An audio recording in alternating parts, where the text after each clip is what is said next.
Welcome to Ask Win, everyone.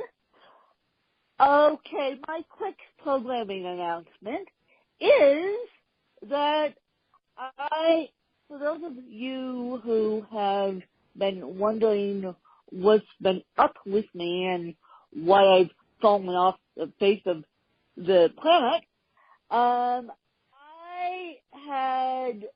lost one of my team members, and luckily I found a new one in 24 hours. Don't ask how I did that, please.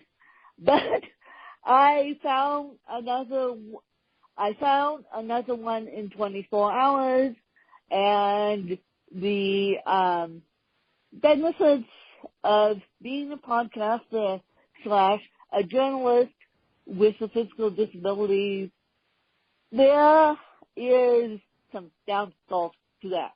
So basically, Vin is now back on planet Earth, and I'm also 30% done with my degree, thank you very much, in journalism. So that's the exciting news. And enough of my quick programming announcement. I am going to bring my guest on, and because it's my birthday, June 22nd, I'm going to ask my guest, Brett, a very selfish question to kick off this interview, but I'm going to let Mr. Brett Daddles take it away. Hi, and happy almost birthday. Well, thank you. Thank you. So what is your selfish question? My selfish question is, I've been told by book industry experts that you need to sell 6,000 copies the week after you launch a new book to get to the USA Today bestseller list, not the New York Times bestseller list, because it's so politically corrupt that the USA Today bestseller list is easier to get on. And I know a couple of indie authors have done it. One did it with a box set. But I want to know, for my personal use, how you got on the USA Today bestseller list. I don't care about the number. I don't care. But right. I just want to know how. Can you teach us all about that? Because that's the dream. I wish I could, and I will. I'll even throw another wrinkle in it. The book that reached the bestseller list had actually already been out for like 2 or 3 years by the time it reached the list. Boy. So, so that is even better. Okay. Okay. But I think it was a combination. It was a combination of being one of my book from my most popular series, plus some very a targeted ad campaign at that time that rose the awareness of the book, and somehow it just kind of all worked together, and boom, it got there. I don't know all the magic that happened, but I'll take it. How about that? Well, yeah, we'll take it. Well, basically, all the magic that happened is fans love you, and they made it happen for you. Let's just say that. I'll take that too. Let's just say that, because it takes a village, as you know, to promote a book, and I finally yesterday hired a publicist so I could get on more podcast interviews and do more podcast interviews myself on this podcast, because I'm like, I need to get my story out there. I need to get behind Mike. I don't want to be the interviewer anymore. I personally need to get behind the mic, so that's why I did it. But as you know, it takes a village to get the book out there. It takes people buying the book and people liking the book and leaving reviews. So that leads me to my next question. Where should my fan base start if they want to start with you? Like which book should they start on? Yeah. Well, it depends. I have a lot of books. I have several different series, and I like to say that there's probably a series for everyone, although that may not be 100% true. But if you like thrillers, and specifically espionage, spy-type thrillers, my most popular series of all my series, and it was the first series that I was the first book of the series was my first book ever published. That is my Jonathan Quinn thriller series, and you could start at the beginning with The Cleaner, which is the very first book, or you could probably pick up any of them. They all, even though there is some things tying them each together, they can all be read as individual books. The 12th book in the series, by the time this podcast comes out, will have just come out because it comes out on June 5th, Tuesday, June 5th. Oh, congratulations. Yeah, thank you. So that's called The Fractured. That one's called The Fractured. So you can start, you can even start there. Or I also have a prequel to the whole series called Becoming Quinn, which is some people like to start there too. And you can do that. Now, if you like science fiction, I have a time travel series. I have a pre/post-apocalyptical series. I have a standalone First Contact book. I also have other thrillers, just regular thrillers that are not sci-fi based, that but aren't spy related too. I have my Logan Harper series. Then there's another series I co-write with my friend Robert Gregory Brown called the Alexander Poe series. And then I have my XCOM series, which is another spy series. I have many things to choose from. Probably best just to go to my website, look at the books listed there, and see which one interests you. And that would make more sense. Now, yes. Just kick out of what Brett just said.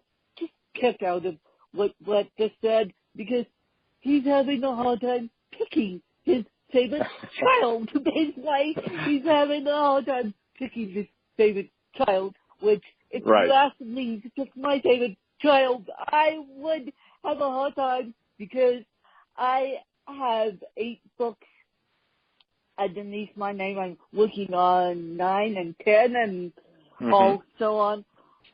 But if you asked independent published author who has many books to pick their favorite child, they would give you a laundry list, which Brett just did. So we'll have Brett's information in the show notes so you guys can go pick your favorite. And so when did you start this writing career? I presume you had a full-time job. You just didn't fall into this writing career. No. My love of writing dates clear back to like 5th grade, when I told everybody I was going to be an author. That was going to be the job I was going to have. It took me a little bit longer to get there than I had anticipated, but I did finally get there after working 20 years in television, and nothing glamorous, just I was a project manager for graphics and television. But at the same time, this allowed me to do a lot of writing. And in 2005, I finally sold one of my books to Random House, and they brought it out in 2007, and that's The Cleaner, the one that I mentioned before. And so I did my first 5 books with Random House, and within that process, after my first 2 books came out, I got my original contract was for 3 books, but I still had to work because it wasn't enough to quit working. But after my first book came out, and it was actually after the second book came out, I had already turned in the 3rd book, and it was time for a new contract, and they gave me a contract for 2 more books. And with that money and the royalties I was making, I thought I could at least quit my job and try to write full time for at least 2 years, maybe 3. And within the process, I ended up going independent after those 5 books came out. But I have been full time writing now for it'll be 10 years come September.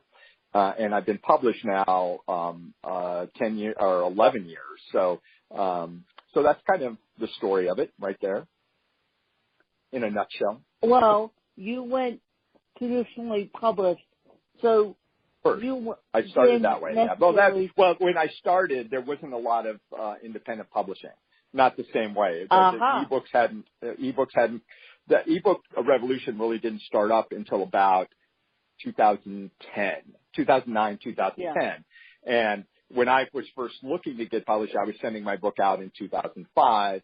My first book comes out in 2007. It's still pre all of that. There was no real viable way to be self-published. You could do it, but you're not going to get any exposure. Not really, for the most part, you won't make money from it. But then that all changed right around the time my second contract with Random House was fulfilled, after I finished fulfilling that contract, and before whether I would have stayed with them or not. I mean, we mutually decided to go our own way at that point, but it worked out to my benefit because independent publishing and ebooks and everything had was starting to explode. So I was able to jump on in 2011 into that whole new arena, and that's what has propelled me to be able to stay full time. Yeah, because as people have told me, they go, when you're walking into the traditional publishers' lion's den, we want to see you at the end, but you'll be better off self-publishing, although we'll see if a traditional publisher picks me up. As of June 11th, I start the joys of querying and being patient and waiting, which is not my strong point. That's not easy. So, publishers take too long sometimes. Oh my God. They take too long. They take too long. But we'll see. We'll see what happens. And of course I will keep you guys updated and Brett updated and all the independent publishers out there updated. My God. And so, they say to me that, you won't be making much money on your book, and they say getting traditionally published has its benefits, but not when it comes to the royalties, because they also say to me it takes 2 years to publish a book, and you're dealing with not one, but 1,000 books who get picked up, and then, So we'll see what happens with my book. Yeah, it's the whole world of the publishing is really, really changed in the last 10 years, and I mean there are benefits and drawbacks to everything. So you need to just kind of figure out what works best for you, and go forward at that point. And when I started out, I didn't have a lot of choices, but that has changed, thankfully. So. That has changed. And, okay, could you talk about the experience of working with Penguin Random House now, looking back on it, since you did? It was, I could talk about it. It was, back then, it was just Random House. It was pre-merger. So, I think I can't say that I didn't benefit from it. I absolutely did, because I had a wonderful editor there who taught me a lot of things. And in fact, even now when I'm writing, I feel like she's in my head a lot of the time. To just make sure I'm doing everything, dotting all my T's and making sure I don't leave anything dangling as far as plot lines or characters, and make sure my motivations are all good. That in and of itself was great. And, the Random House team was good. I mean, it was better at first, and then as the years went on, it kind of, things changed. Eventually my editor left. Ironically, she went to Penguin, but then they all merged after that point. But, as the publishing was started around 2009-ish, right around, 2008 in the fall, all the banks kind of started going, when Lehman Brothers collapsed and the economy started going into the tank, the publishing industry was also going into a nosedive or a real maelstrom period, and it changed my relationship with a lot of the people there. Just it became I don't know if by necessity. I mean, they had a lot of other things they had to focus on. So it went from feeling included to feeling a little bit on the outside, and to eventually us going our own way. But I think that's because there was all these other things going on, and nobody knew what was going on. And there was a lot of changes. My editor left, and the person who was the head of the imprint I was at got let go because the imprint merged with another imprint, and that person came in, and that person didn't know me from Adam. And so everybody who knew me and had been my advocates in the house were gone. And so naturally the new people, I'm not one of theirs. I'm a leftover, and that's understandable. That's what happens. And so there's a lot of change and a lot of upheaval. So, but at first it was fantastic. And I think it helped make me a much, much better writer. And people have said to me from day one, you're nuts to hire an editor. You're nuts. You're absolutely nuts. And day one, I thought, okay, if I don't self-publish this autobiography, which I did, which still sells to this day, I'm going to get the best editor that I can afford. And quite frankly, she gave me a disabled discount. Let's just say that. And so people are saying that you're not to hire an editor. Amazon will let you publish anything. And why are you hiring an editor?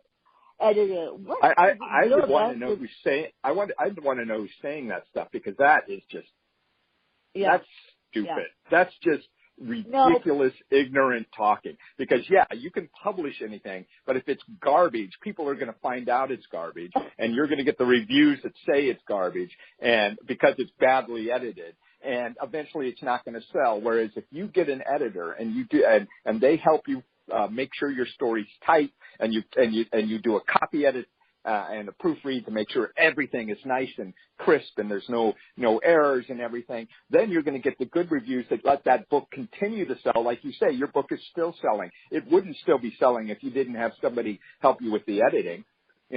People would have tracked it. Well, thank you for backing me up. What? I think thank you for backing me up. That is it makes me so angry that anybody would even say that. It is an incredibly short-sighted statement to say you don't need an editor, you can just publish anything. Yes, technically that's right, but we're not just putting words on paper here. We're trying to tell craft stories that people will read. And if we want them to read it, then we need the professionals to help us make it the best it can be. And just throwing stuff up there. Sorry, I'm getting very angry. That's okay. I put bread on a soapbox. I'm sorry. Yes, you hit a sore point for me there. That's, I hit a nerve. I didn't even realize it, but I hit a nerve. But I was just saying that someone said to me, when you're not be writing a book in the first place, they actually didn't say that to me. And several years later, when I said that directly to their face via Skype, they're like, no, we didn't. And I'm like, you said that directly to my face in person, and you're not writing a book. And I'm like, this was 3 months after my mom died. So, so everyone thought I was crazy. So, anyway, and then for me to, be spending my money on editor, they all thought I was nuts. But when it comes down to it, we're trying to make books that sell. Let's be realistic here. And we don't want any bad reviews, you guys. That's why Brett and I invest $1,000 in editing fees, because editors are not cheap. But I don't care about the covers. I care about the editing of the book. And by the way, I just finished Big Magic by Elizabeth Gilbert. My God, it took me 24 hours to read it on my phone. And my God, I can put the dead things down. And it talks about creativity. And the next book I'm reading is Eat, Play, Love, which is a totally different book. Right, but totally Big Magic talks about creativity. And so when you talk about writing as art, you have to invest your time and your monetarily into your art. If you want to make it exquisite, you can't necessarily just write a book, publish it on Amazon, and see how it goes. Well, you can, but it's not a good idea. Right? But we don't recommend doing that. So, Brett, I have a question for you. Sure. What is your favorite book? And it doesn't have to be book related. It just has to be a book that you go back to time and time again. Okay. It's very difficult for me because favorite books change all the time. Even books that I go back to time and time again. There are a few. I'll name two if I can. One would be The Stand by Stephen King, was always been a favorite of mine. And I've read that at least 10 times, I'm sure, in my life. And the other is by Haruki Murakami, who's a Japanese author, and his book 1Q84. He is like one of my all-time favorite books, and it's just kind of weird and strange, and I just get lost in it every time I read it. But it's both of those books are really bulky books, like hundreds and hundreds of pages, which is not. I like shorter books, but those two I never want them to end, and thank God they're so long.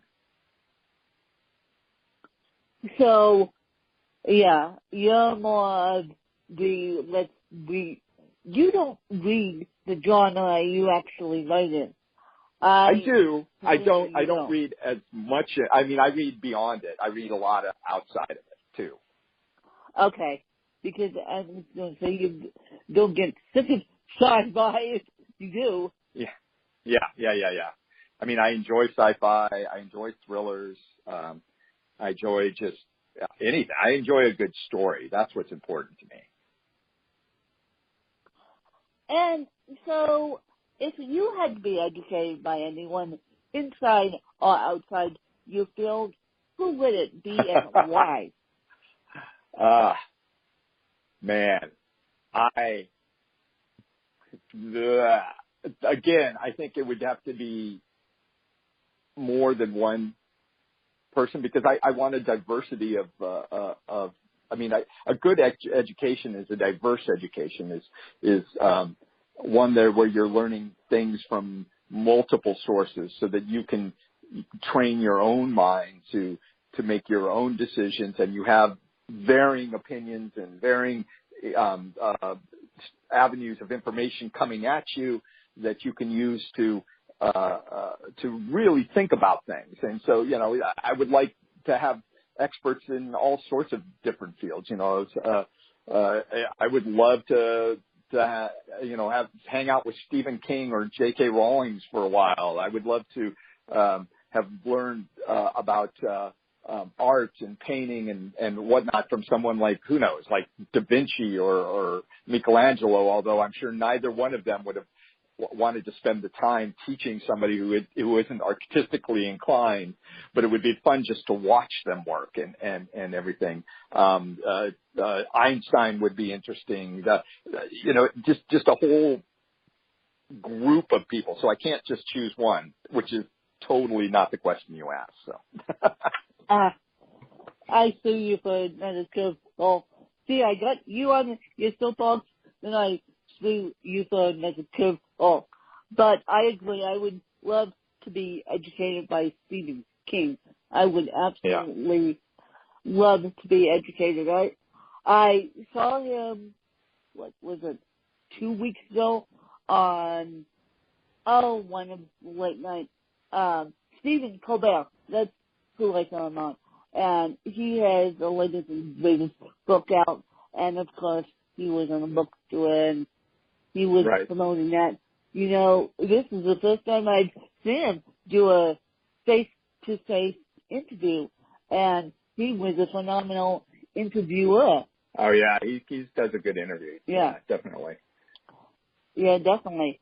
So I understand you have a son with Down syndrome, believe it or not. I do. And I do. Brett told me this after he accepted my interview, by the way, you guys.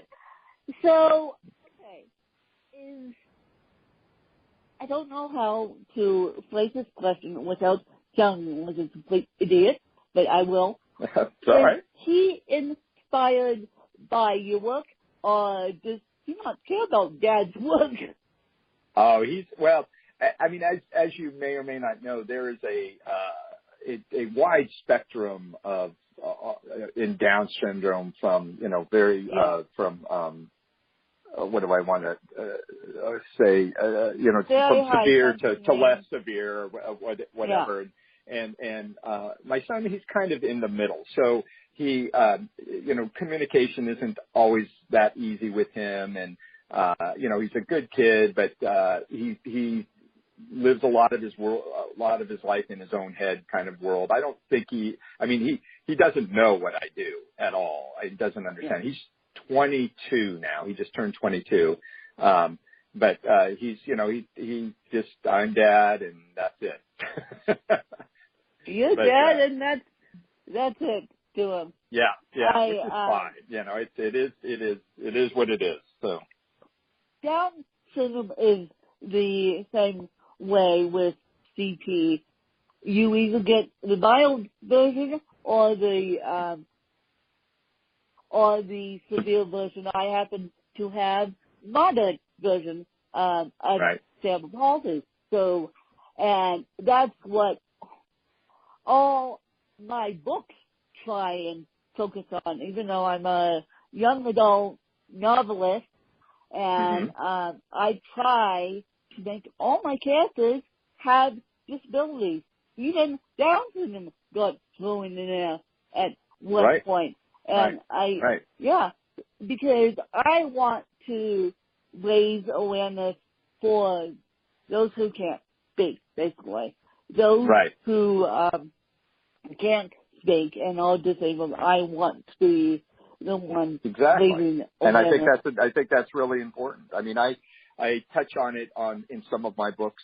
In fact, in one series, in the Poe series I write with Rob, our lead character, her brother has Down syndrome, so he's in it sometimes too. So we try to what I try to do is just make it it's part of life. But I'm not trying to put a big spotlight on it. I'm just trying to say it's just part of the whole mix. It's just part of the whole mix. And before I let you ask me a couple questions, what are you working on to raise awareness for the disabled? Because you and I both have disabilities in our own lives. You with a son, me with cerebral palsy. So what are you working on to raise awareness for the disabled? Right. I think, like I said before, making it just something in my books where it's just part of regular life and people are not overreacting to it or underreacting to it or just, dealing with whatever is going on and everything. I think that's an important way of normalizing people who have disabilities so that those that don't, they realize it's okay. It's just part of life. And for me, that's kind of, it's my main avenue to communicate with the world anyway, through my books. So using that when I can, and it's not every book by any means, but when I can, I definitely do, just kind of try to work that message in, that I think that's the way that I can reach the most people. Yeah. To, listen on of writing. Yeah. And just not make a big deal out of it. And don't put a huge sticker on the book saying this book has Down syndrome in it. Just blend it in with chances. So, do you have a couple questions for me? Let me think. I'm curious. What is your writing schedule like? How do you allocate your time to writing, and how long? What is that process like for you? Well, okay. When I use Apple's Siri dictation to write my books because I can't type. I cannot type to save my life. So I use dictation in my phone, which kind of makes it a mess, but I have a team that makes it all pretty and, somehow understands. Oh, that's great. Somehow understands my mess. And I try to devote as much as I can to writing. And you guys, I have a huge announcement here in the next couple of weeks, which you guys are going to be shocked by, when I bring another guest on, and we're going to make the announcement together. But I just want to pre-warn you that I'm not following up the plan again. I'm just making a clear pivot, and this is the time to do it, and this is how I'm going to do it. So to get back to Brett's question, I try to schedule in writing, but that doesn't always happen because people are so enamored by my story. They want this podcast.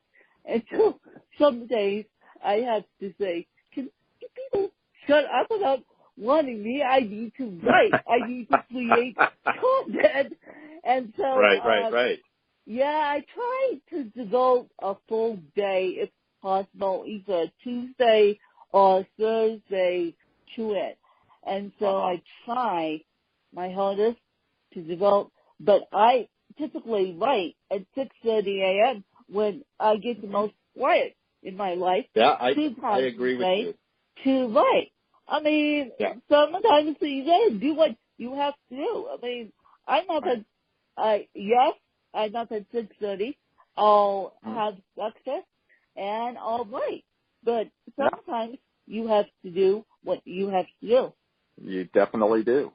I used to, when I was working full time, I would get up at like 4:30 or 5 and write before I went to work because that's what you have to do, Yeah. So I totally get it. That's what you have to do. Yeah, absolutely. So that's great. And you use the dictation software, which is interesting because I've been considering trying that because I know some friends of mine have been using dictation software, and have been able to get a lot more done. And I'm considering trying it with like a specific book and still writing, doing the regular writing with others, but trying that. But that's it's interesting thing.